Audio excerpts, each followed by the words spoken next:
My name is Kevin Ballister. In 2011, I fell 20 feet from a rooftop water tower scaffolding. My head struck a steel beam on the way down before crashing onto the concrete rooftop below.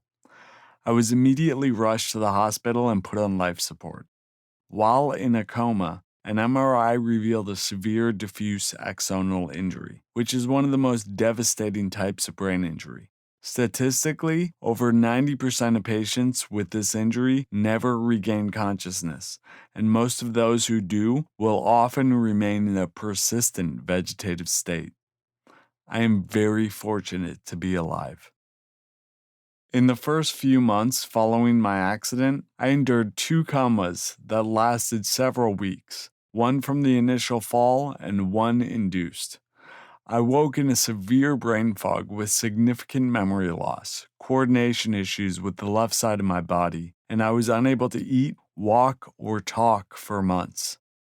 I was breathing through a tube in my neck, receiving processed liquid hospital formula through a tube in my belly, and my left hand was completely flexed inward.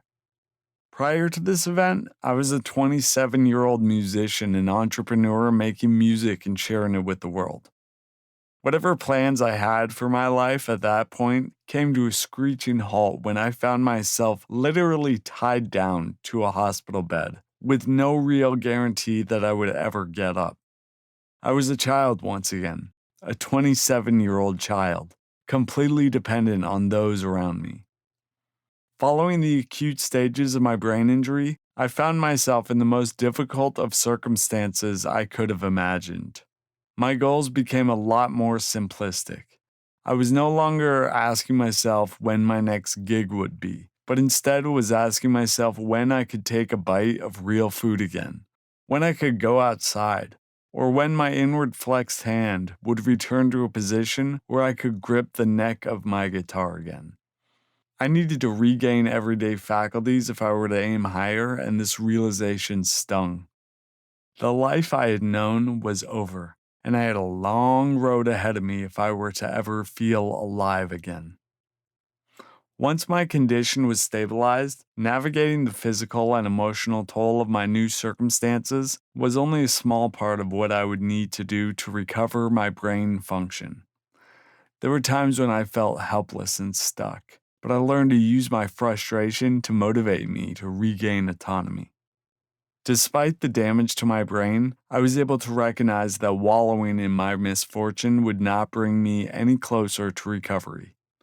The injury I had sustained was like someone hit the reset button on my cognitive and physical abilities.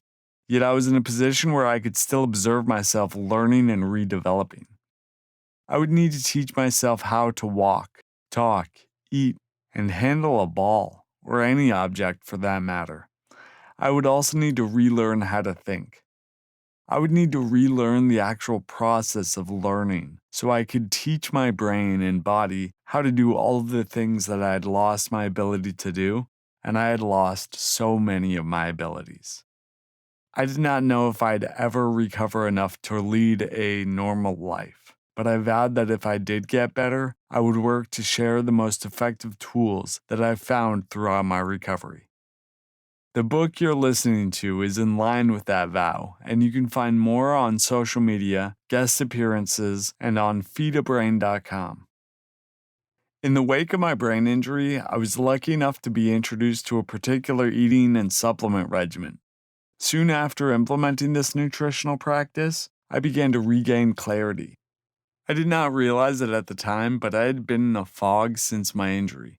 I had been in such a dense fog that I wasn't even aware that I was in a fog. I mean, how can one tell that it's raining when underwater? I utilized my newfound clarity and found myself researching metabolism, neurometabolism, mechanisms of neuroplasticity, nutrients for synaptogenesis, and anything else I could do to optimize my recovery.